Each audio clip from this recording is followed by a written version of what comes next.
everybody. Welcome to another episode of the Geek Buddies! Hey! I forgot how we started the show.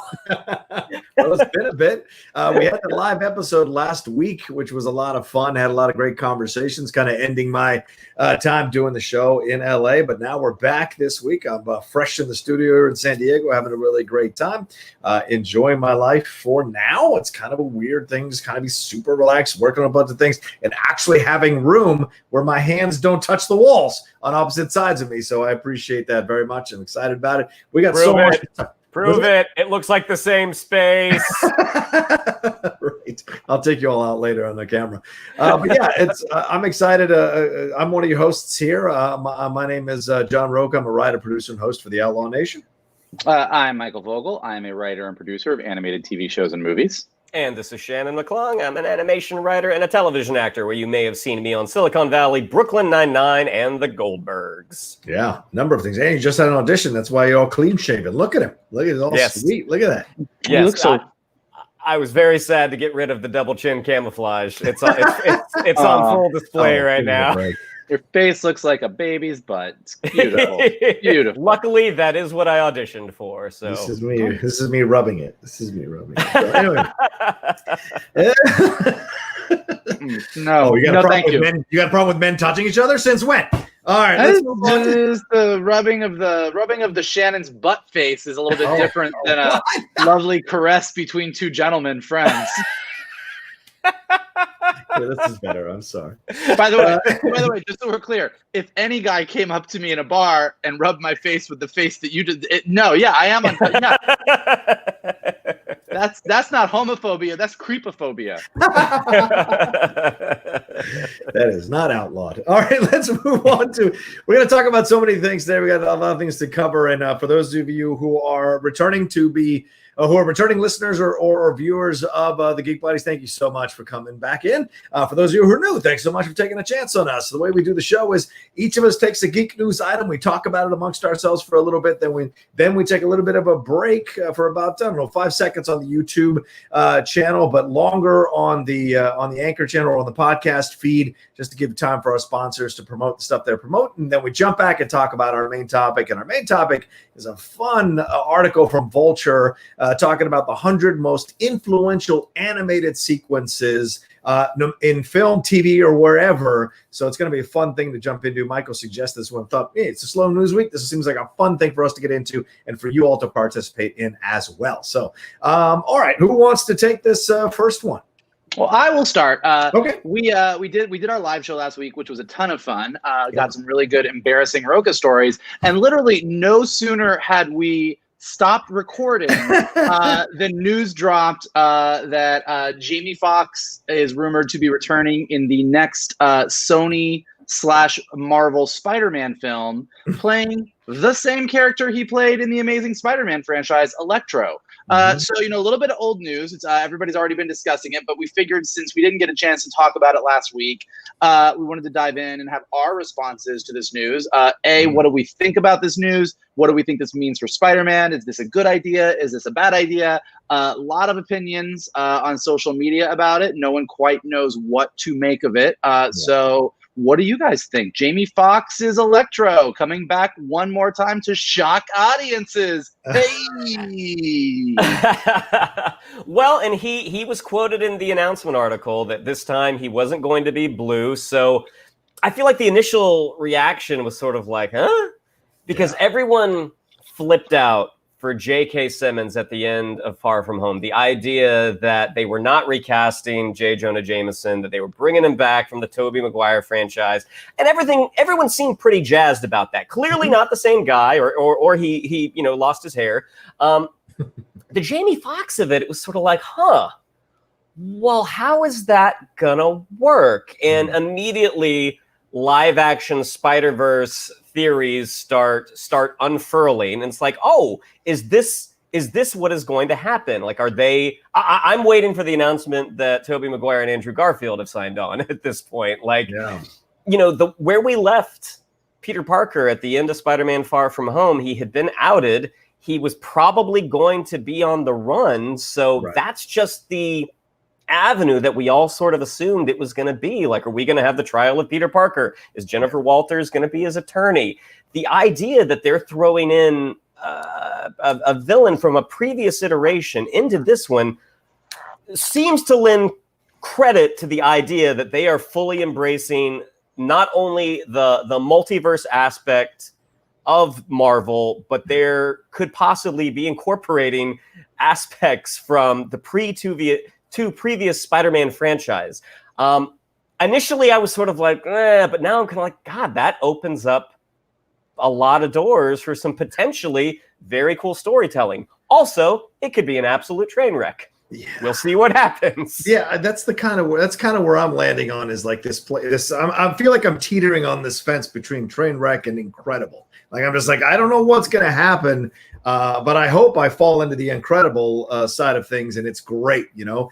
But this idea of Electro coming, I mean, it's so funny. You bring a villain back from a film that's pretty universally not liked or reviled, and was the one that stopped a further installment of this version of Spider-Man. I mean, if they announce Rhino, I'm going to throw shit at a wall. I mean, I don't want to see any of that.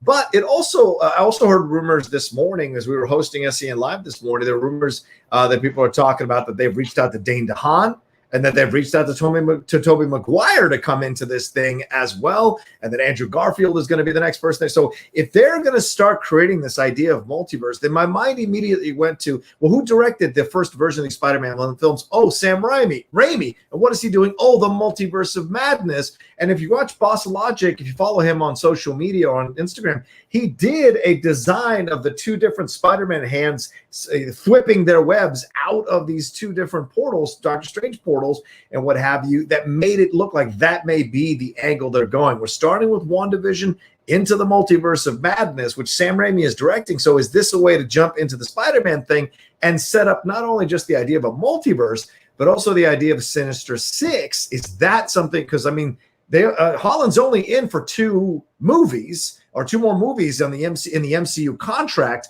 Are they just going to, cut that after the two movies and then move him into Sony? And if they are, they've got to have a universe for him to play in. And maybe this is their way. The Venom stuff, maybe the Silver and Black stuff comes back, and Carnage is going to be in this thing. And then, you open it up to Sinister Six. So he's going to have a bigger playing field to be in if he goes back to being under Sony auspices out of the MCU. So maybe this is their way of doing it. And now the J. Jonah Jameson thing, in retrospect, makes a lot of sense. In this universe, J. Jonah Jameson is doing a web blog. In the other Tobey Maguire universe, he's the actual head of the Daily Bugle. So there's all these different possibilities now that come into my head if they're going to go this route. But that being said, and Mike will probably back me up on this, this is Sony, and it's not like they have a great track record necessarily of doing fantastical, elaborate things and succeeding at them. So that is true. But also, like, putting a bunch of Spider-Man characters that Sony already has the rights to into Marvel movies doesn't give them, like, they can have as many Electros and Rhinos as they want after Tom Holland is done with the Marvel movies. So, I mean, I think the whole idea that they're doing this to try and plant the seeds, like, Peter Parker can play in the Spider-Man universe for as many movies as Sony wants to make for the rest of their days. Like, that's there's nothing about giving them over to Marvel that does anything. That being said, I do think along the same logic lines that you were kind of going on, like, I don't think, as we talked about when we broke down the WandaVision trailer the other day, I don't think that what WandaVision is exploring or what Wanda is doing technically counts as part of a multiverse. That being said, we know that she is going right into Doctor Strange 2, that is directed by Sam Raimi, that is entitled The Multiverse of Madness. We also know that from everything we've heard from DC and Warner Brothers, that they are also going to be exploring a multiverse. So I think the idea of a multiverse, the idea of pulling people from other movie franchises, is out there. And I do think that Jamie Foxx coming back as Electro kind of definitely leads towards that direction. I mean, I do think also, to your point, the last time we saw Peter Parker, he's been outed. We have no idea what that means. Also, he's been outed and there's no Tony Stark to go to. There's no, there's Stark Industries, I guess. There's Happy to look out for him. So you just start doing the math on who are the other characters in the universe that he may or may not interact with. And so I do think it definitely seems like they are going down this road of whatever happens kind of what we said about like the Marvel philosophy of storytelling. We know where Wanda's going, and we know that whatever happens in WandaVision, whether it's left unresolved or not, is going to lead to her being in Doctor Strange 2 and Doctor Strange in the Multiverse of Madness. Right. Doctor Strange 2 is coming out. There's going to be a multiverse. It's going to be mad. We have no idea what that means, but the results of that could directly lead into what's going on in Spider-Man's universe. And so I think this is an easy way toward, it's also an easy way towards, this is a little bit of a cheat, but to the Sinister Six of it all. Yeah. It's an easy way to get to your Sinister Six in your third movie without having 6 villains to pull from. Right. Like right now in Spider-Man's sort of arc as a hero, he's got the Vulture, he's got Mysterio, but he doesn't even have Mysterio. Mysterio's dead. So he's got the Vulture. He's got Scorpion. But he doesn't have 6 villains to bump up against. Right. But if you're able to open up the doors to the multiverse and pull in whoever you want from that other universe, and they've all got an axe to grind with the Spider-Man of any universe, like that gets you there pretty quickly. That's ambitious. That is, to your point, Johnny, one of those things where you go, you're biting off a lot. Are you going to be able to pull this off? Now, the Spider-Man team creatively on this new franchise has proven that they can do a lot. I mean, making Vulture and Mysterio awesome and interesting, fascinating villains is no small feat. If there was anybody that was going to pull a bunch of villains from lesser loved movies or more beloved movies and bring them all into one universe, I would trust them to do it. So it'll be interesting to see. I mean, it also makes me believe more, and I think we talked about this a little bit with the X-Men and the Fantastic Four, even Blade. Yeah. It makes me believe that Marvel probably is going down this road of threats coming from parallel, kind of doing exactly what Far From Home pretended to do, but for real. Far From Home was all about Mysterio showing up from another Earth because there was these threats that needed to be dealt with. He was lying and full of shit, but maybe that's exactly the road we're going to take. So it'll be interesting to see. And think back to the end of the Morbius trailer, where we got to see Michael Keaton's Adrian Toomes, and last I knew, he was in prison. He looked to be out of prison and maybe dressed like a paramedic. So yeah, I mean, the idea that they are leaning into the multiverse theory, as Vogel said, that's a lot to bite off. Yeah. Well, I mean, and technically, and maybe not, like we're going to see. I think where Sony's head was at when Venom came out and where their head seemed to be at when Morbius came out was, this is technically the Marvel universe. We just don't see any of the other heroes because we don't have the rights, but eventually we hope that they can come in. Now, we might find out that is not the case, to your point, and I don't know. It opens up a lot, but I do find it interesting that that Marvel, like multiverses and parallel dimension versions of other characters is a staple of comic books. Anyone who's read DC comics or Marvel comics or any other comic, like everyone has opened up portals to other universes. The Avengers have fought the Justice League, like the Joker has fought the Red Skull, like it's all happened. So this isn't new, but I mean, it's a lot for moviegoers to handle. And I think Into the Spider-Verse kind of opened up the possibilities. And now it looks like DC and Marvel on the live action side are 100% just going to try and cash in on that and make it work. So, like, I mean, I think we talked about this a little bit with the X-Men. Like, if they overuse it, I think it can be a cheat. Right. Like, I don't necessarily want to see a portal. Story-wise. Yeah. Like, I don't necessarily want to see a world open up where like a portal opens in a movie and like fucking Storm, Wolverine, Cyclops, Jean Grey, Professor X, Iceman, and Colossus jump through and they're like, what's going on here? Let's all fight. Like, I feel like I'll just be like, what's happening? Yeah. But I will say that like everything that Marvel has done in the way that they've kind of built Phase 4, Eternals, Shang-Chi, like everything they're doing, like it does seem like they still have, and I've said this 1,000 times on here, and I'll say it 1,000 more. They still have the thing that is the best thing about them, which is their patience. Yeah. So if they are going multiverse, at least for the moment, I kind of trust them to handle it even more so than I trust DC and Warner Brothers to handle it, even though everything that DC and Warner Brothers are doing, I'm excited about. Yeah, and I wonder if this opens the door. You talk about multiverse, and and by setting up the Sinister Six, I just meant like, okay, once it goes to Sony, it's all set up. They can just kind of do their thing now. They're already set up as universe. If does this open the door also to Miles Morales? Is this something where they can negotiate for Miles Morales to show up and be a part of this universe? And who will be the Peter Parker that is the kind of the mentor of Miles Morales? Will it be the Tobey Maguire one? It can't be the Tom Holland one, but will it Why be not? Because he's too young. So will it be the the Tobey Maguire one or the Andrew Garfield one? Well, but yes, in the world of the comics. In the world of the comics or in the world of Into the Spider-Verse, yes, you have the older Peter Parker, but that whole idea of older over the hill Peter Parker training young Miles Morales and the way they did it in Spider-Verse is unique to Spider-Verse. Not just that. In the video game, it's an older Peter Parker teaching Miles Morales in the one that's coming out, the DLC that's coming out soon. But in the Ultimate Universe where Miles Morales originally appeared in the first place, Peter Parker was still a relatively young kid, died, and Miles Morales didn't have a Spider-Man to train him. Like, it wasn't until they joined universes and destroyed their Ultimate Universe and Miles Morales got to make the jump because he was so popular that you had sort of grown-up Peter Parker and younger Miles. So I'm just saying, like, I don't think it's a given that we have to assume you need to have a grown-up Peter Parker training Miles Morales. You could have Tom Holland star in 2 more Spider-Man movies in the next Avengers movie and get killed and have Miles Morales step in and having never met him, or you could have a Tom Holland as at the age that he is with a much younger, middle school age or early high school age Miles Morales. So I don't think that you have to assume that it has to be a Tobey Maguire, Andrew Garfield that's going to bring in Miles Morales. Well, I say I wouldn't want to see that. That wouldn't excite me at all in any way, shape, or form to see a young kid trying to school another young kid about when that young kid's still figuring out what to do with his life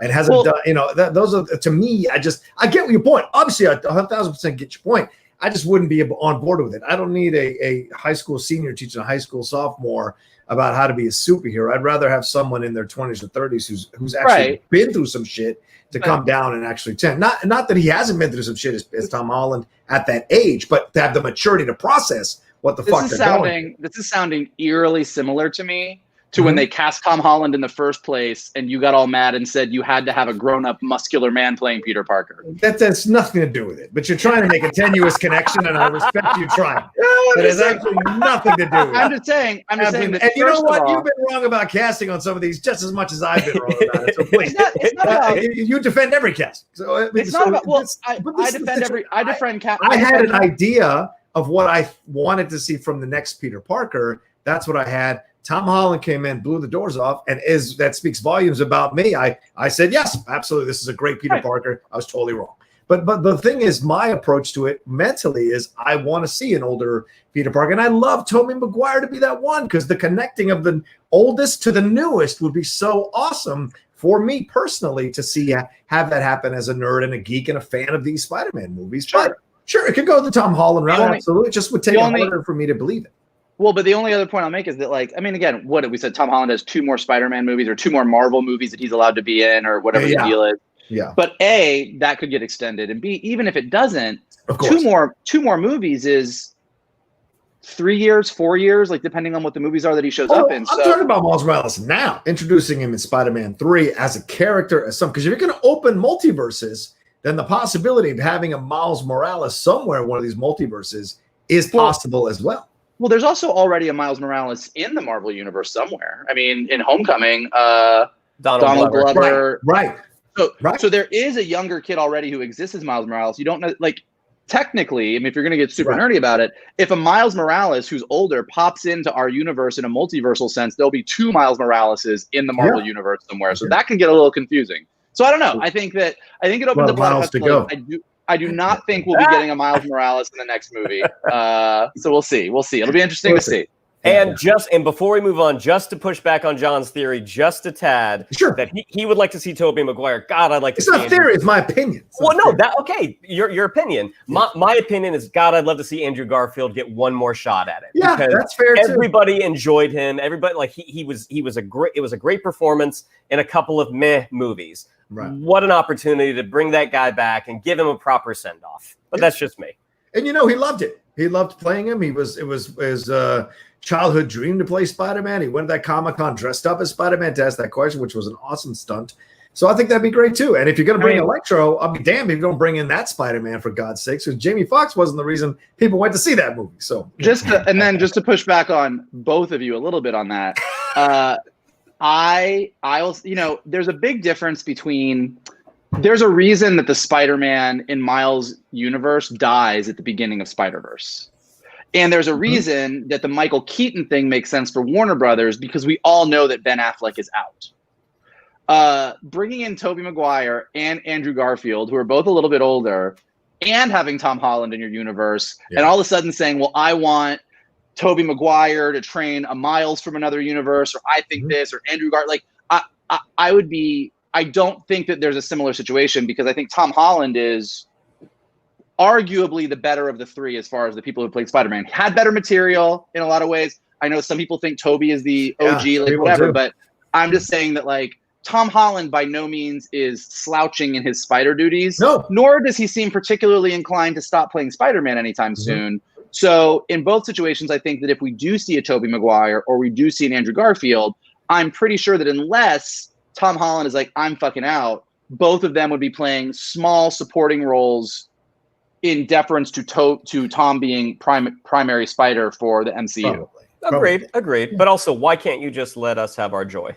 Yeah, I know. What's wrong with you? I'm super happy. Be happy about it. Be joyful for your opinions that are most likely never going to happen. I just want to I'm going to push back on you. Yeah. John, mute him. No. But one thing I will say that'll be interesting of this whole situation is what is the end result going to be, and what is the point of this? Is this a new thing where we're just kind of accepting all these multiple Spider-Mans, multiple multiverses? DC is talking about doing that as well as this. As Snyder keeps talking about the fact with this Justice League, if it does well, then maybe there might be more. And you're like, well, wait, what does that do? We've got different Jokers, multiple Jokers already in the DC universe, not necessarily in a multiverse, but we've seen multiple Jokers that supposedly are existing at the same time. So there's just a lot of this that I find to be fascinating, but I don't know what the end result is going to be. It is interesting, and it makes me a little bit more nervous with Marvel. Like DC is clearly using the multiverse to fix something that is broken. Right. Like they've gone back and forth on what is what and where it fits, and we've covered this 1,000 times. DC is going, we need to do this to kind of set the ship right. This is our new group. This is our new league. Let's move forward. Let's use the multiverse, and then you have it as a tool to use it when you want. Marvel, everything's working great. They don't need a multiverse. They've built one giant continuous universe. So them opening up a multiverse, there's gonna have to be a big reason for it to happen and a huge payoff, and TBD what that payoff is going to be. Because you're right, once you open a multiverse, it gives you a lot of potential opportunities to pull in other actors, other and it gives you the potential to do kind of whatever you want. Right. It also can be a huge story crutch and something you fall back on that people will get tired of really quickly. So that's always the danger. That's the fear. That's the fear people have with the last Star Wars film, that they were going to do the world within worlds thing and pull in Luke, who's alive all of a sudden, and pull in Leia, who's alive, or whatever they were going to do. And it was everyone's greatest fear. It didn't come true, but it was a fear that people had. So, but anyway, we'll keep tabs on this story. We'll see what happens. It tickles the nerd brain for sure, but it also worries the nerd brain or the film brain in this situation for sure. All right, let's move on to our next thing. What's our next thing? Is it me? It's you. Oh, well, what do you know? Well, some sad news came over the recent few days here about Glow being canceled, one of my favorite shows over there on Netflix. I mean, you guys know, those of you who know me or follow me, you know I'm a massive fan of professional wrestling.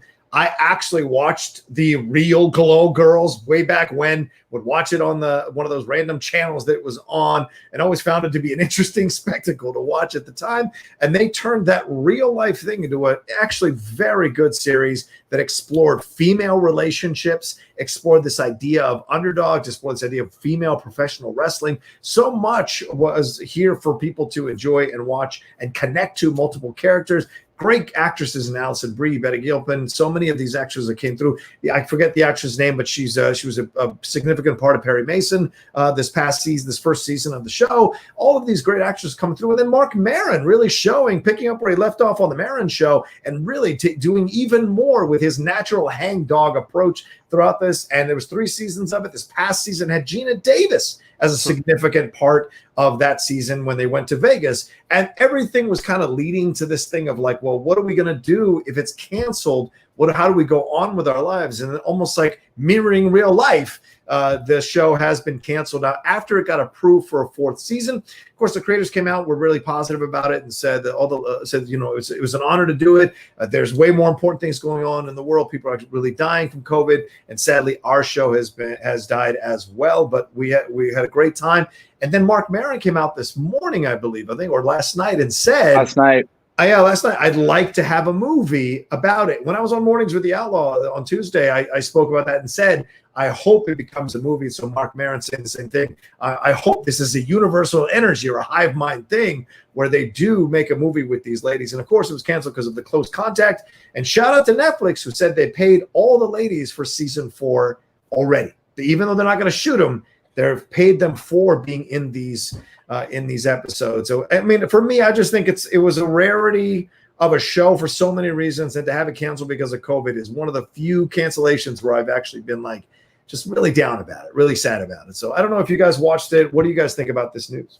Oh, I loved Glow. I thought especially the first 2 seasons were dynamite. They were so enjoyable. Season 3, I don't think was as strong, but that doesn't mean it was not good. It was still very, very good. And they really, they teed it up. I think they knew going in that the 4th season was going to be their last one. So they teed it up for what should have been a really great conclusion.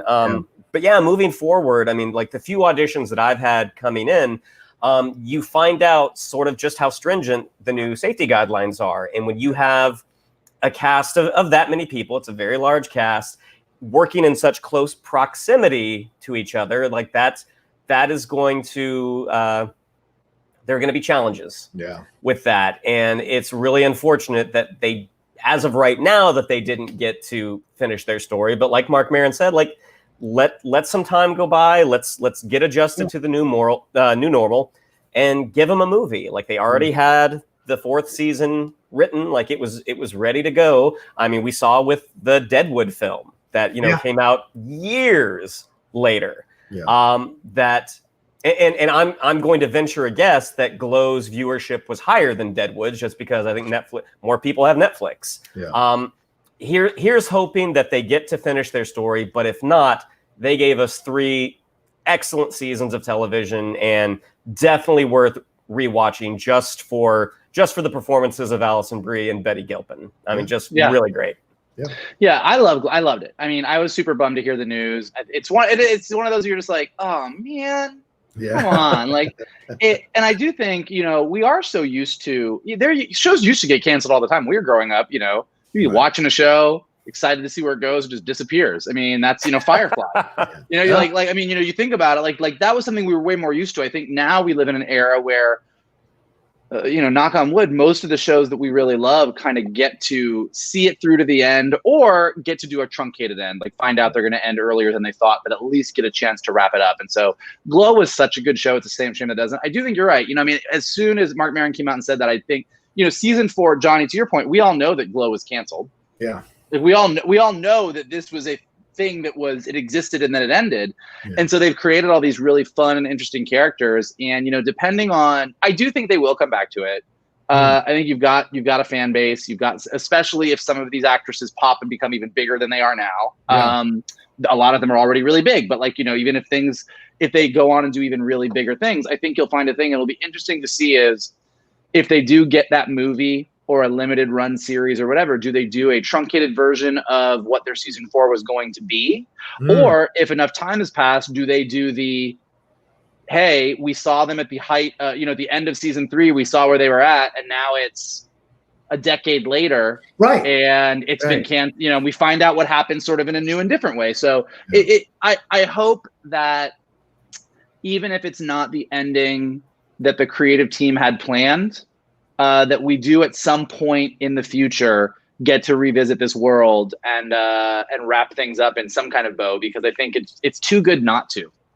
Yeah, for those of you who are watching, if you haven't seen that Glow documentary that's on Netflix about the real ladies of Glow, you need to watch that documentary. That's all of them, like the ones that are still alive, talking about what that experience was like, what it was like being, and they're all talking about it in retrospect, because it's been many, many years since. So that what you propose, Mike, is it could be a really interesting way into this. I mean, remember the end of Parks and Rec, they jumped 3 years into the future. So, I mean, it's not out of the realm of possibility. Say that. Yeah. Yeah. Huh. Yeah. A little static on your end, Mike. I'll wait till you get a little more. But like, yeah, you could go forward 10 years or whatever. What's up, Shannon? We up? Yeah. Well, no, it got real staticky. Mikey is pixelated right now. All right, there you go. But yeah, I mean, so jumping forward 10 years and having these, and they've all moved on with their lives, and maybe coming back together for a 10-year reunion, that's a vehicle to flash back to what would have been a season 4 and add some scenes from that season 4 that occurred between the ladies, and then have them talking about it in retrospect with each other and flashing back. It could be an interesting way to do that and give closure to the fans of this show. And I said, because I mean, this show really kind of opened my mind about like some of these conversations amongst women in these situations of different ages, different genders. I'm sorry, not different backgrounds, different ethnicities, different situations financially. All of these conversations that were had were a really great window into women, and it's a rarity to see that on TV nowadays, or even on film nowadays. So when you have something like this, it's actually a really groundbreaking thing to have, and to lose it is a shame, because I don't know what's out there that kind of replaces it at the level and with the amount of female characters that Glow had. Yeah, and Betty Gilpin also penned a really beautiful essay that is in Vanity Fair, just talking about her experience on the show, talking about the creators, talking about working with Alison Brie. And if you are a fan of the series, I definitely encourage you to look it up. It's a very well written essay. Nice. Well, we'll see what happens, and of course, we'll keep tabs on this as well. All right, what's our last thing here in the Geek News item section of the Geek Buddies? Well, the movies keep getting delayed, but the marketing keeps coming. Just in the past couple of days, we've gotten several new trailers, but the three that we're specifically going to talk about for this section is we got the second trailer for Free Guy, starring Ryan Reynolds, Jodie Comer, and Taika Waititi. We got the first trailer for the Tom Hanks, Paul Greengrass reunion called News of the World, and also a trailer, which I had no idea of this movie's existence. It wasn't until John actually texted us about it, called The 355, that is written and directed by Simon Kinberg and stars just a who's who of incredible female performers, starring Jessica Chastain, Lupita Nyong'o, Penelope Cruz, Diane Kruger. I mean, I'll just say real quickly what I thought of each one of them before I throw it to you guys. But The 355, I've always been a Jessica Chastain fan. I think she's a wonderful performer, and I've been waiting for the day where she actually gets to kick some ass, and she gets to do that tenfold in this trailer. After that, we have Free Guy, which again, as of right now, it's coming out in December. Fingers crossed we get to see it, because it just looks like a fun movie, but it also looks like a really sweet movie. And I'm a big Tom Hanks fan. I was a big fan of Captain Phillips. Like, I know some people took issue with some of the creative liberties they took with the story. But I think it delivered one of his most heartbreaking performances. And him and Paul Greengrass coming back together, where he's basically takes place after the Civil War. He plays an army captain who's trying to get a little girl back to her family. All three of these trailers I'm very excited to see. But gentlemen, what did you think? Yeah, it just made me sad that I can't go to the movies. Well, you can. You just can't go in LA. Well, watching all these trailers just made me really, really miss movies, because each one very, very different. Like, you're right, the second trailer for Free Guy, just as funny as the first trailer, but definitely, to your point, brought out a little bit more of the heart. You kind of get that this is a non-player character, an NPC in his world that realizes his world is pretty limited, but loves the world that he lives in anyways. Like, really, like where you have like the Jodie Comer and these characters being like, you're not real. Like, this isn't, and he's like, he's like, yeah, but this is what I got, and these people are important to me. And I was like, it was amazing to watch a trailer where like, this is super brilliant, this is high concept, this looks really funny. Also, I'm getting a little bit of a lump in my throat because I think this is super sweet and adorable. 355, to your point, like I was like, this is just awesome super spy badassery with women. It just looks like total everything I love about the Bourne movies plus. And yeah, who doesn't want to see Tom Hanks just be Tom Hanks? Like the Tom Hanks one particularly just really made me go, this is why you're a movie star. Like I would go see, like I'll go see you do it. Like as Tom Hanks gets older and older, he just like, I'm like, I just want to go watch you in movies because it just, you're like my cinematic grandfather. There's a level of comfort in watching him, and everything about this trailer was like, and it was also nice because most of the time in the trailers that we're talking about, we're always talking about the newest comic book movie, the newest franchise movie, the Star Wars is, the Harry Potter. So News of the World is a little bit more of the like, oh, this is one of those grown-up movies that I'm really gonna like too. Yeah, I mean, I liked all three of these trailers. Free Guy feels like Wreck-It Ralph combined with Pixels, and although Pixels is not great, I like Wreck-It Ralph, so I like it. Plus, it's Ryan Reynolds having fun. There was a lot of rumors that this was supposedly Deadpool 3, but now we see that it isn't, so it is actually legitimately. Yeah, there was a lot of rumors that was Deadpool 3, but we're seeing now that obviously clearly it's a separate film. Jodie Comer getting a chance to star in a film, I'm happy about that as well, as because I'm such a massive fan of her in Killing Eve, seeing her play this kind of character. We even get Steve from Stranger Things jumping in on playing a role in this. Taika Waititi, very funny. So, and Ryan Reynolds doing his thing. The CG sometimes bothered me because it wasn't as cohesive as I would like, but overall though, I do like it. Feels like a perfect film to drop on VOD for people to pay and watch. I mean, I don't think there's any reason to watch that in the theater, but you can't. It could be fun entertainment. It could be like family entertainment at this time when so many people are suffering with so much and want something to escape into. Could be a lot of fun, especially because it's video games, so that could relate in a lot of ways to multiple generations for sure. 355, a lot of fun. Kinberg gives me a lot of pause as a director, so I don't know, but I know that Jessica Chastain's Freckle Pictures or Freckle Studios is producing this, so she is like full on about this film and making it happen. And what a cast! Lupita Nyong'o, Penelope Cruz, Diane Kruger playing the German, which I'm a fan of. I like when she does her natural German rather than trying to play other characters. And Fai Bingbing, who of course.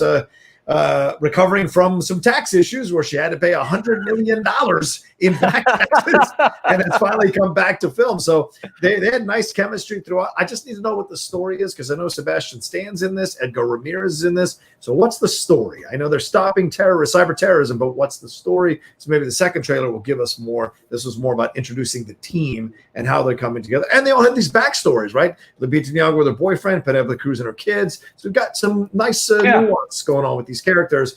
And then, of course, News of the World, which is essentially Paul Greengrass's Fox News movie, I think, because it's a guy who's not just taking the girl back, he's also going town to town and telling nonfiction stories and claiming these newspapers are lying. So it's very, very interesting, topical film set at a time 5 years after the Civil War. So they only alluded to it, but that's what the log line says. So that's interesting. I did not know. I didn't read the log line, so I didn't know that part of it. That is makes me even more interested in going to see it. Right. So what's the girl? What's the girl represent? Why is he? Why are people trying to steal her or buy her from him or whatever? What does she represent? So it's only a minute and 20-second trailers. We won't get too much. So I want to see what is she? Does she have some famous story? Is this a Book of Eli situation where she has this information that has to get passed on to the rest of the world? So he's protecting her. I don't know. So this is it leaves me with a lot of questions, but I trust Paul Greengrass and I trust Tom Hanks. So it excites me on a lot of levels. Yeah, I mean, thinking about your Simon Kinberg comment, like I do understand because he'd only done Dark Phoenix at this point, I think. As a director, yes, but he's as a director. But writing wise, I mean, Simon Kinberg has been involved with some stuff that's been really good. And as far as like Dark Phoenix, it's like, okay, it wasn't great. I mean, it wasn't a good movie. I found no fault with the direction. I found no fault with how he directed the movie. I just don't think. I think you have a franchise movie like that. You got a lot of chefs in the kitchen. You have a first time director. I think he was probably limited in what he could actually do. Wait, So wait, no, that cannot be an excuse. There are plenty of directors who work in a big studio system and kick ass in a franchise. No, I mean, Shannon's not wrong. I mean, Ryan Coogler killed it. Yeah, well, no, Shannon's not saying that every person who does a giant superhero movie is destined to fail because there's a lot of cooks in the kitchen. Yeah, but I don't think you can default to that every single time it happens either. I think you can definitely say that 20th Century Fox was stressed about what to do with their X-Men franchise, and based on other stories from X-Men 3 and other like that, you have a lot of interference. I think one of the ways that Marvel has improved over the years, like from the beginning, but it's better that they're finding the directors, the Kuglers, the Guns, the Taikas, right. that they really do trust and let them do what they want to do within the confines of what the universes that they're building. But I think that is the exception, not the rule. I mean, even when we were talking a few weeks ago about Star Wars, and we were talking about everything with that and how like all of the cast of the Star Wars movies definitely feels like they were over those movies, but is defending JJ, even though Rise of Skywalker is a mess. And if JJ Abrams can come in to try and clean up a movie and not deliver it, then Simon Kinberg definitely can do the same with the X-Men franchise, I think. Okay. If this movie comes out and it's terrible, what's your excuse then? I'm asking because I mean, at some point, sometimes writers can't direct, and they're just good writers. They can. Like Aaron Sorkin killed it with Molly's Game. That was actually a damn good movie, and he directed the hell out of that as his first venture. But I think sometimes you have to look at the situation, and we'll see. You're right. I mean, you guys make a great point. You guys make good points. This is you're absolutely right. Sometimes a bad director is just a bad director, even if the studio lets them do whatever they want. I mean, that's the case with Zack Snyder. So, like, there's always examples of there both sides. There it is. You knew it was coming. I just want to see my Twitter blow up with people telling me to go to hell. Don't text us when they're outside your door. Don't text us. You brought it on yourself. Anyway, all right. Well, let's take a quick break. Well, anyway, all those trailers, their movies are coming out. I think all three of them could go streaming, and we wouldn't miss a beat, to be honest with you. The 355 is supposed to come out in January. That also doesn't bode well because January is the dumping ground of a lot of bad movies. So we'll see. But this is an unusual 2020. So maybe January is actually a bunch of good films that have been waiting to come out, and they pushed them into January. I don't know, to be honest. And at this point, you're right. I mean, like, kind of what you said with Free Guy. Yeah. Watching all these trailers, like, these look lovely, and I was like, are these just gonna get pushed a year and we're not gonna see them for a year, or are we gonna watch these on streaming? Like, it is gonna be weird because I don't think we're going to the movies anytime soon. So. Oh, real quick, fair point. Real quick, well, I am because I'm in San Diego. Suck it. Real quick, this thing with Wonder Woman 84. The rumors are starting to get louder and louder that it might go streaming. Real quick, would you want to see that, and do you think it's possible? I think it is possible because I think that at a certain point, you can't. I mean, look, Marvel, as we talked about, made the decision to like literally move their entire cinematic schedule an entire year. With Wonder Woman and with Suicide Squad and with the other things they're doing, like at a certain point they might be like, let's just get this out and see what we can do so we can keep. I don't know. I mean, I could go both ways on it. Okay, all right. Yeah, I certainly think it's possible. I'm surprised that they haven't actually done it yet. To be honest, I'll certainly watch it on premium video on demand. But at the same time, if the theaters don't all close, I mean, I'm happy to drive an hour to see it as well. Yeah. Or longer, from what I longer. Kalinowski the other night. So the other thing also, I think also someone's got to break this deadlock between the studios, the theaters, and the fans. And so maybe Wonder Woman is the one that comes out. They put it on streaming. It blows the doors off the streaming numbers, makes a lot of money, and studios go, oh, maybe we can recoup some money here, dropping these big titles on streaming. And all of a sudden we get a glut of these films coming out, and studios kind of start to move back onto schedule. That could be interesting as well. I don't know. We'll see. But that could be the first one across. And Yeah, that's it. That's all I'll say, man. All right, let's take a quick break here for about 5 seconds here on the YouTube channel, but on the podcast feed, you'll be listening to our sponsors, and then we'll come back and talk about our main topic, which is breaking down the 100 most influential animated sequences according to Vulture. We'll be right back after this. Oh, wow. Shannon? No song. Shannon? I know. All right. I passed out. I passed out for a second. It's too late now. We're back. We're back. No, wait. Are we back? No, it's the wrong ones. I keep putting the wrong ones up. There we go. Jesus Christ. It's off the rails. I'm sorry. That was a full Geek Buddies multiverse right there.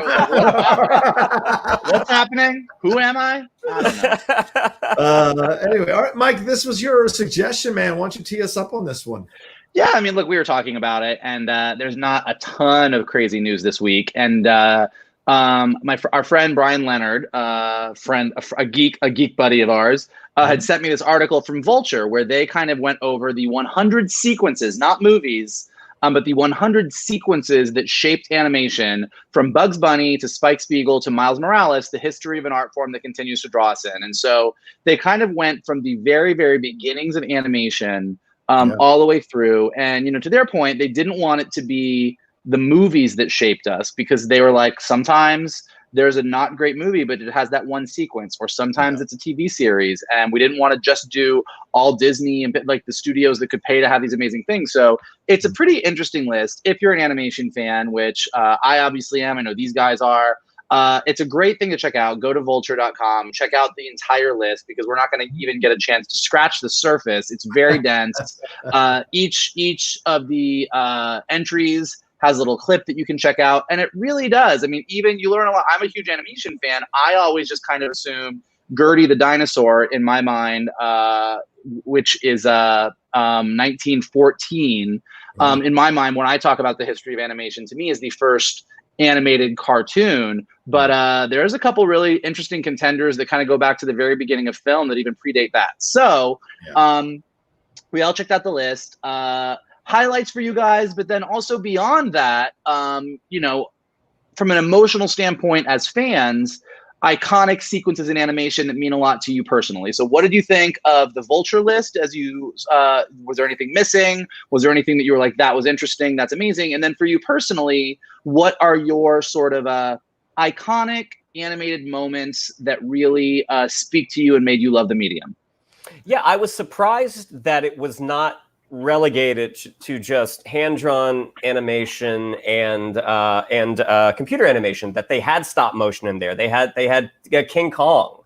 They had the introduction of King Kong back in like the 30s, I think is when it came out. I was really impressed that they put the Gollum interrogation scene from the Two Towers on there, because I remember Gollum, that was just such a breakthrough in terms of visual effects, but also from a storytelling point of view. Like, it was just really, really interesting to see this character have this conversation with himself, and you're so emotionally invested in the character at that point as well. Like, you start to see him not just as this villain, you get to see him as this broken tragic soul.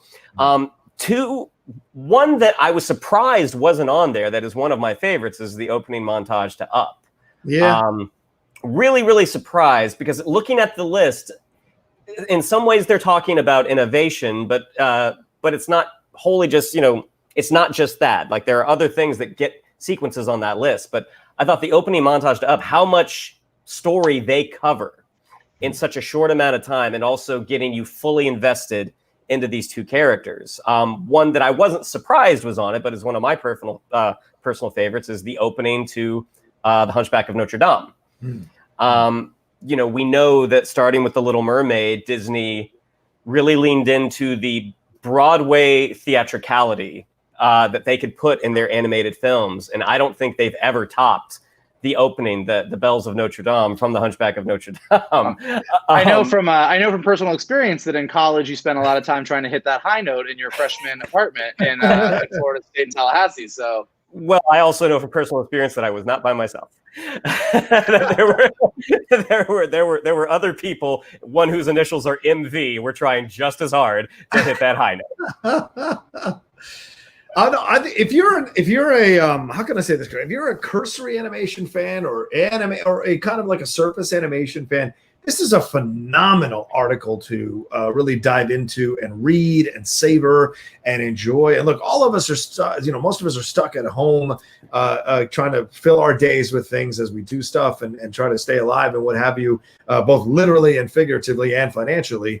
So you've got time to spend and, you can watch things or play video games or whatever. But another thing to do is to kind of increase your film knowledge or increase your knowledge of a genre. And something like animation is something that a lot of people don't explore as deeply as they do standard live action films. And this is a way to do that. There's so much in the history. And each one of these clips, as Michael pointed out, they have clips for every one of these rankings. Each one of them has a pretty extensive few paragraphs explanation about why it's important, about what the origin of it is. And for me, it was almost like walking a little bit through my childhood, because a lot of the cartoons that are in here, I mean, the big bad wolf going crazy over grandma. I mean, I've still used that GIF with the eyes going wide open, about something when I'm on playing around on Twitter. All the Bugs Bunny stuff, the opera one, which was incredible. Looney Tunes taught me so much about classical opera from some of the stuff they did. The Barbara Seville one, also that isn't on this list, but also could be included. There's so much throughout the Akira motorcycle chase. I love that they included that. I was hoping we might see a Ghost in the Shell stuff, because the Ghost in the Shell stuff is also incredible animation. When the Sergeant Major is like ripping out of its connective tubes and what have you. That's a phenomenal animated sequence, and so I'm surprised it didn't make it on here overall. But I do love that they included the music video for "Take on Me" from Aha. Let me tell you, as an '80s kid, when that video popped up and this idea of live action mixing with animation so seamlessly, it was unheard of. We saw it with Gene Kelly in Anchors Away dancing with Jerry the Mouse, but it wasn't the same thing. What you saw in Take on Me was like, this is a seamless thing where you were caught up in both worlds as it was happening. So for them to include, I thought was absolutely brilliant. And throughout, the Miles Morales one, the jump when he embraces fully becoming his version of Spider-Man, that's one of the sequences I will remember for the rest of my life. So there's so many great things in here. What about you, Michael? You're the big animation guy, so please. Yeah, well, a couple things to touch on. A couple things that you guys said. I mean, Shannon, I was also surprised that Pixar didn't have more on there, and it was a really interesting thing, just because you do realize that, like, what this list is, and to be really clear, like, and I think we can talk at the end of this about some of our emotional favorites, but this was not a list that was like, oh, here's like our favorite moments from an animated movie. Like, each thing that made this list had to have sort of a technical / historical reason for being on there. And they also made the point, which Shannon kind of brought up, is that when it came to stop motion, particularly stop motion that appears in a live action film or special effects in a live action film, there had to be it had to definitely fall into still animated territory. So it's not any CG character or any CG animation. Like Jurassic Park isn't on the list because that's sort of a CG special effect moment, but Gollum is, because the character acting and the animation in that moment, like that was a moment where animation kind of bridged the gap into live action. Or with Ray Harryhausen, who's on there for all the work and the stop motion work that he did. So, I mean, I think it is, like, to Johnny's point, like, it not only is it a walk through your childhood if you grew up loving animation, but it's sort of an amazing history lesson. Like, you go through and it, like, kind of touches on, like, one of the things that I've always found fascinating, because I didn't realize this until a few years ago, where a friend of mine took me up to the Walt Disney Family Museum in San Francisco, is that we watch a lot of these classic cartoons through the filter of, well, they're just classics. It's the old stuff. John, I know you brought up like the Three Little Pigs. What you don't realize, and it kind of, this article brings it up, is when Three Little Pigs came out, people went crazy. It won an Academy Award. Like, it stayed in theaters for months and months and months and months. And it was like people had never seen anything like that before. I think Chuck Jones is quoted in the article saying the character animation on the Big Bad Wolf made him realize a whole new way of being able to have animated characters act. Previously, before Three Little Pigs, most animated characters kind of had those noodle arms, like Mickey Mouse had. And this was where you started to see more of a squash and stretch. So everything is really sort of like through the historical context. I know, Johnny, you were talking about Akira, and as I was watching this, I kind of flipped out. I was like, man, there was this run in our childhood. 1988, My Neighbor Totoro, which is on there with the sequence when they're waiting at the bus stop, which is one of the best moments of that movie. 1988, also Who Framed Roger Rabbit, which makes the list. The moment that Roger Rabbit and Baby Herman go from the animated short at the beginning to the director yelling cut and you jump into live action, which is definitely one of my top favorite animated moments. Then 1988 is also the motorcycle chase from Akira. 1989 is The Simpsons. And then 1989 is also Part of Your World from Little Mermaid. Like, it is like, you really realize that, this list kind of goes through all these big moments, like the creation of animation or Hanna-Barbera coming in between Tom and Jerry and the Flintstones. And then you get to this, and then of course, Walt Disney is kind of peppered throughout, but then you get to this run in the late 80s where anime was blowing up. Who Framed Roger Rabbit invigorated animation. The Simpsons comes out as like the longest running primetime animated series ever. And then Little Mermaid comes out and like blows the doors off everything. So it's really, really kind of great to like kind of go through. And of course, like Luxo Jr., the Pixar short that sort of showed that you could have personality in computer animation, and Toy Story is obviously on the list. So it's just, it was a great thing for me to read, like, kind of to Johnny's point, like I was, as you can tell from me talking about this, clearly geeking out about kind of the history of animation. And you really see how a lot of the technical achievements and the technical jumps that a lot of these animators made in animation kind of jumped into the live action realm, whether that is through motion capture technology or stop motion animation, kind of, like you just see the blending and how it bleeds into. I think so many times people think of animation as one genre and film as another, but you see how you see through this list that how every genre of storytelling can be represented in animation just as well. So it was a good list. Like, we already kind of got the jump on it, Shannon. I know that the first 10 minutes of Up would obviously be on your list of like iconic animated moments that really like blew you away. I mean, both Up and the opening of Hunchback are definitely like, any animation lover, I would sit down with anybody and just make them watch those. What are some of the other ones when you think, like, Johnny, like for you growing up, like what were some of the things that made you really love animation? Wow, that is a great question. I mean, I think the donkey scene in Pinocchio, when you're seeing it in the shadow, I mean, that is something that was, and I've spoken about it before, but that is an animated sequence that is as chilling as any horror scene I've ever seen in any movie. And the fact that you have a distance from it, and you watch it in shadow. So I think that was their way to keep it like a G rating, and also kind of maybe cheat in that they don't have to animate every little move as he's changing in the donkey, but you get the point of what you're watching. And to put it in silhouette like they did was brilliant, to show that it's a universal thing, that it could happen to anybody. It's not just this specific person, right? Speaks levels. I thought that's brilliant. I do want to add one thing when the fact that they threw in Terrence and Phillip, I think that was fucking awesome.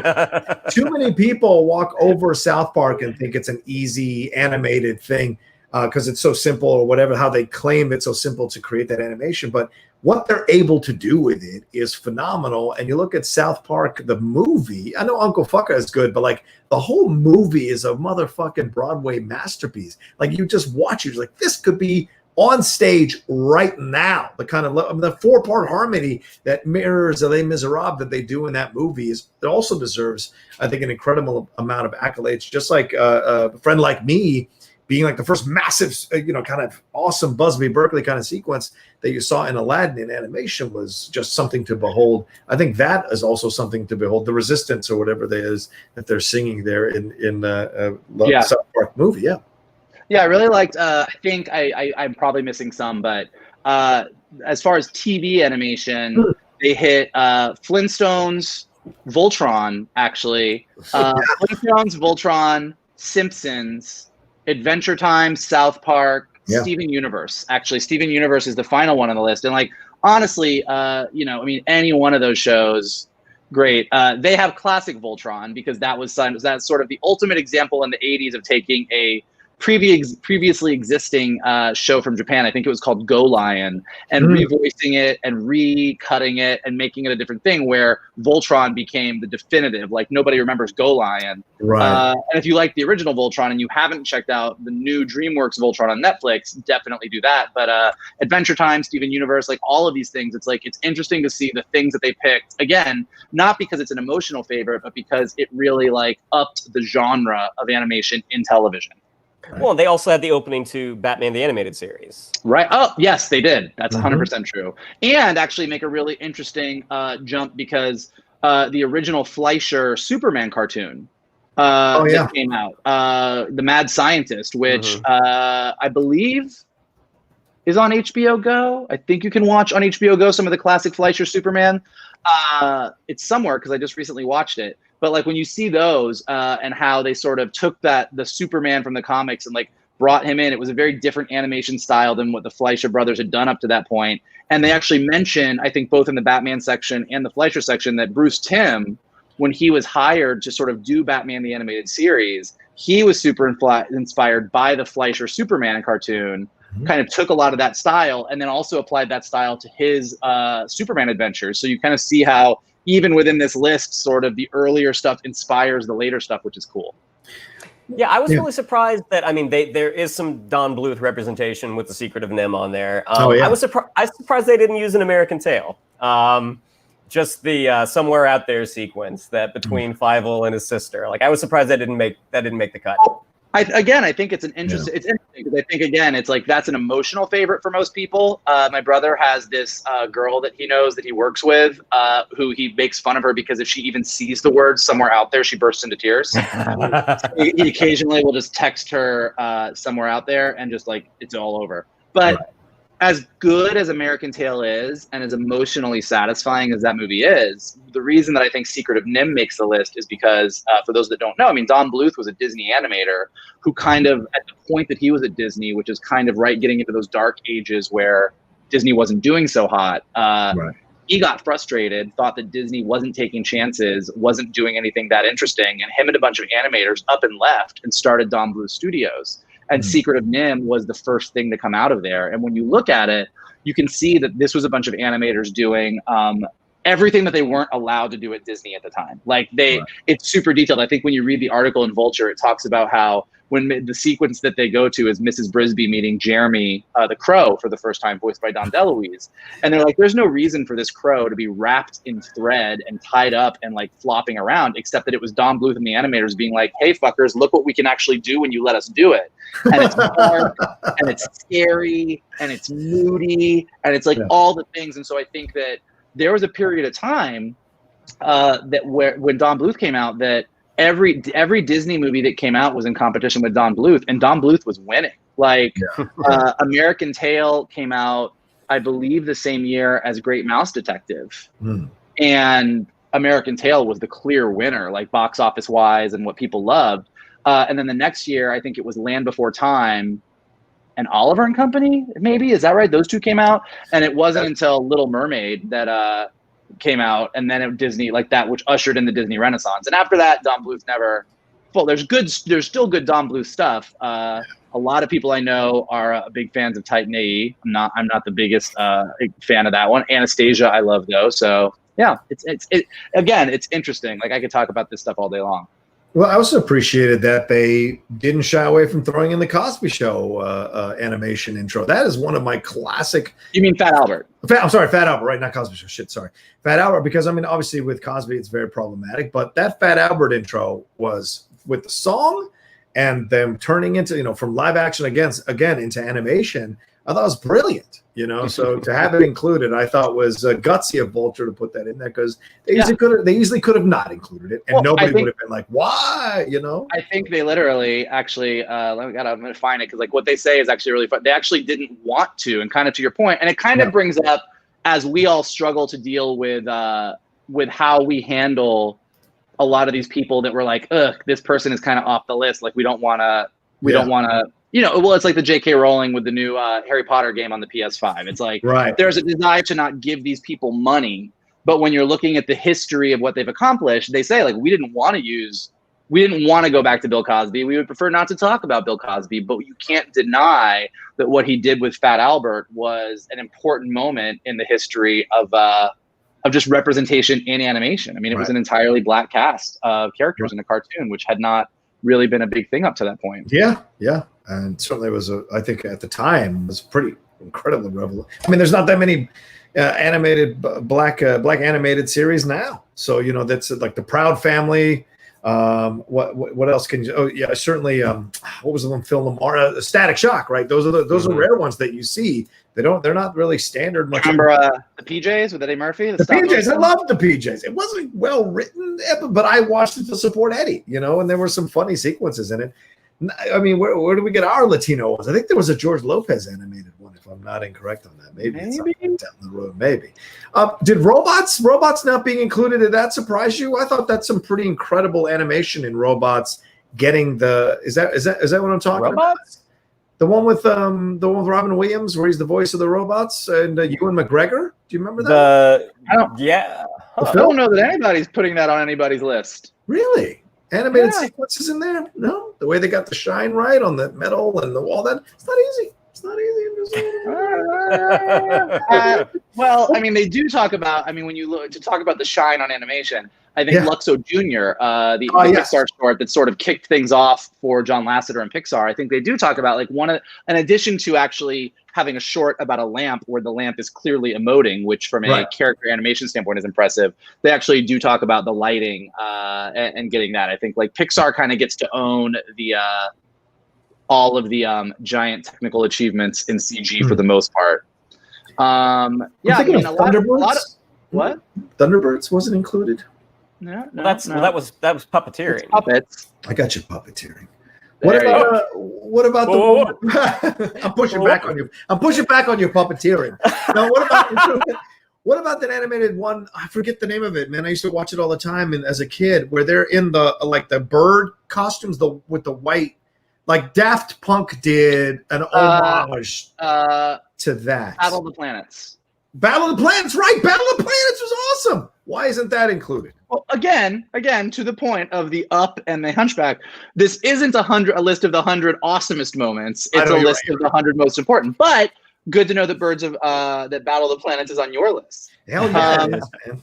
I think like in going through the list, I mean, I think like a Little Mermaid, Part of Your World is on there, and that would definitely be one of mine. And like I said, Who Framed Roger, like for me, and I think we've talked about this before, like, being someone who works in animation and is kind of known for being like the animation guy, like I was at a certain age, I think I was like 5th grade, 6th grade, like in that 88, 89 era. And I distinctly remember being at that age where I still loved cartoons, but I was sort of cognizant of the fact that I needed to start acting a little bit more grown up. Like I was maybe like cartoons were kid stuff, and I was supposed to like not like kid stuff. I was supposed to like other stuff.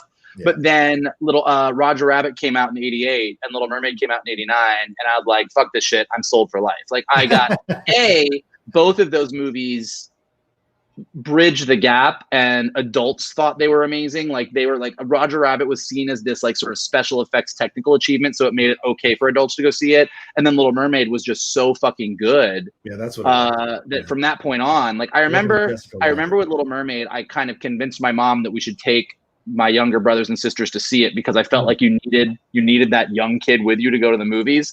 But I think like, the next year was Rescuers Down Under, and by Beauty and the Beast, I was going with my middle school friends, and we were just like all going to see the movie like by ourselves because like that was when you were like, oh no, these movies are for adults too. Like we're in. Yeah, you talked about two sequences that could have been in there. I mean, that whole ballroom dance sequence with in Beauty and the Beast I was surprised. Gorgeous. I will say because they jumped from Little Mermaid is on the list, and then Robin Williams performing Friend Like Me is on the list, and I was actually surprised that the ballroom scene in Beauty and the Beast wasn't included because that is such a seminal moment for CG animation being incorporated. Other top things along those lines, like Little Mermaid, I mean, Lion King in general, just for the powerhouse that it was, either Circle of Life as a sequence or the Wildebeest Stampede for the mixture of CG and 2D animation. Like that's one that like for personally, Little Mermaid, I mean, Lion King was one of the biggest ones for me as well. From as far as like just emotional favorites that I understand why they weren't necessarily on the list. the test flight sequence with Hiccup and Toothless in How to Train Your Dragon. Hell yeah, great choice. Maybe one of my favorite animated sequences of all time. Gosh, I'm thinking through everything right now. Like there's the other one that like whenever when I brought up this subject to talk about this. Yeah. And again, I understand why it wasn't included on the list because this is emotional impact, not animation achievement.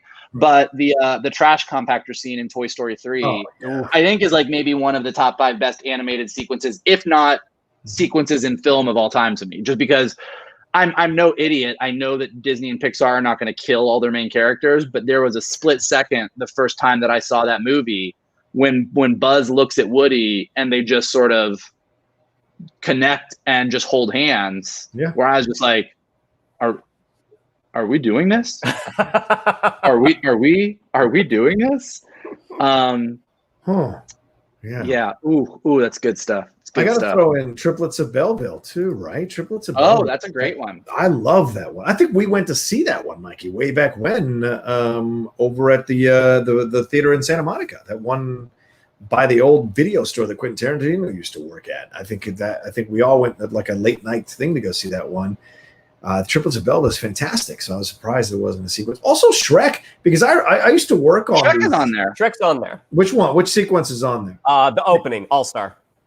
Oh yeah, that's cool. But there's a sequence. I remember doing these DVDs, testing these DVDs for a long time, for about 5 years, and we got those Shrek movies a couple of times. One of the things they spoke about was getting the hair right, getting when Prince Charming whips his hair on. Apparently, that was a huge deal to get right. So I know it's not a long sequence, but that could be a sequence to talk about as well, about how much of a technological marvel it was to get that, an advancement it was to get that right, to get every single hair follicle or every single piece of hair, strand of hair kind of look correct when he was whipping his hair around in slow motion, all of that. So I'm surprised that wasn't on there as well.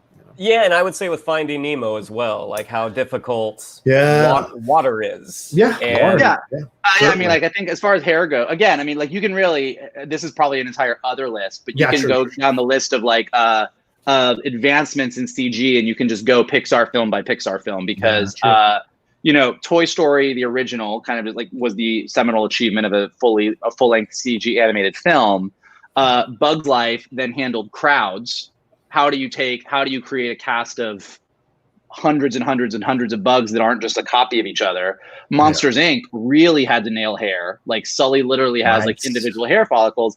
And then Incredibles, we take it for granted now because between all of the CG films that are out there, we have human characters day and night. But like, go back and look at Andy and his mom in Toy Story 1. Like they are freakish. And it wasn't until Pixar and Brad Bird figured out how to sort of master that sort of human but not human, like cartoony looking thing. Incredibles was the first time that we had human looking characters in a CG film that actually looked really, really interesting.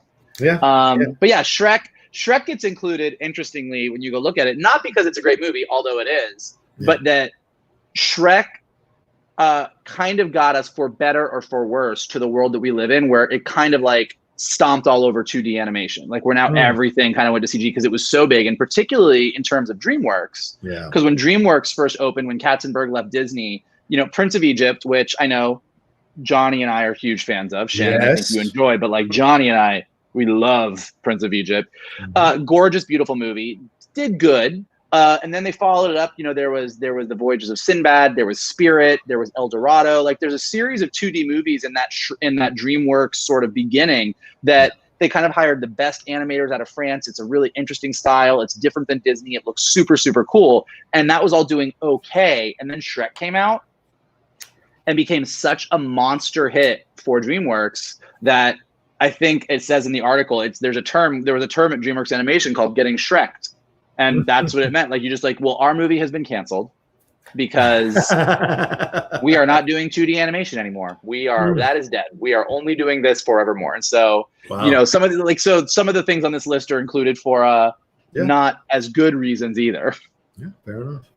All right. Well, it's over there on Vulture. Go take a look at it. It's called the 100 Most Influential Sequences in Animation History. It is a very, very extensive article, and I'm trying to scroll up so I can give credit to the writer of this, or the writers. It's edited by Eric Villas-Boas and John Mayer. So John Maher, not Mayer. So maybe John Marr. But yeah, they went through all this. I'm sure they got suggestions from a number of their staff about scenes. That's usually how it works on things like that. And but they give credit to all the directors and the studios that release these animated sequences within their movies, TV shows, or music videos, or what have you. So it's great to see. And Michael, great suggestion, man. That was a fun thing to talk about. Yeah, I mean, look, obviously, we love doing this, and I love doing it more even than these guys do, because I just could talk about animation all day long. But it's a really fun thing to sort of dive in, and it's always great when you have a list like this that isn't just all the things that you expect to see. Like, there's a lot of things on here that I'm going to go check out afterwards, because even for me, who's like a super nerd, there's a bunch of sequences on here from movies, especially the older stuff, that I've never seen or checked out. So definitely check out the list. It's a great little history lesson, great walk down memory lane, and also like great for you to let us know, like, what are your emotional favorites? Check it out. What are the things that you think they missed out on? Yeah, great point. All right, well, that's this episode of the Geek Buddies. Thank you all so much for downloading this. If you were listening to us on the podcast, any podcast feed that you're listening to us on, or if you're watching us on the YouTube channel, on the Outlaw Nation YouTube channel, thank you so much for spending time with us again this week. We've been growing and growing, getting bigger and bigger numbers. So thank you so much for spreading the word, and for all of you coming back every week to watch our show or listen to our show. Don't spread COVID, but do spread the word on the Geek Buddies. That's right. Unmask yourself for the Geek Buddies. Mask yourself up. No. You can do Geek Buddies and keep the mask on. All right, if you say be safe. Just be safe. Just to be safe. All right, fair enough. Yeah. I'm not going to say anything about that. All right. It's been 5 days since our dinner, and I'm still alive. So you were good to go the whole time. I don't know. Shannon, tell them what we got to tell them. Yeah, if you'd like to follow us on social media, on Twitter, it's at geek_buddies, on Instagram at _geek_buddies. If you'd like to follow me on social media, on Twitter, it's at Shannon_McClung, on Instagram at Shannon the Geek Buddy. If you would like to follow Mr. Vogel, it is at MKToon. If you would like to follow Mr. Rocha, it's at the Rocha Says. Mikey? And if you're enjoying all of this animated conversation between us three guys, and you want to keep it going, here's some things that you can do. First of all, you can hit the like button right below so that everybody knows how much you like this conversation. You can subscribe to Johnny's Outlaw page, which is filled with all kinds of awesome goodness. Definitely leave a comment. We definitely always respond. We check them out. We love to hear from you. That's where you can let us know what your favorite animated sequences are from an emotional standpoint, what you think that the list missed out on. And if you are listening to us on Apple Podcasts or Anchor or Spotify or anywhere where podcasts are available, definitely leave us a rating, leave us a comment. It helps us go up in the lists, and we want to make that top 10 list for entertainment podcasts, and we'll only do it with your help. And also, the best thing you can do is follow us on Twitter, like Shannon said. Follow us on Instagram. Get other people to follow us. Post this video. Put it on your Facebook page. Tell everybody to check it out. All of your friends who are movie dorks, have them join in the conversation, and let's all get geeky. There you go. All right, nothing more to add except thank you so much, and we'll talk to you next time on another brand new episode of The Geek Buddies. Hey!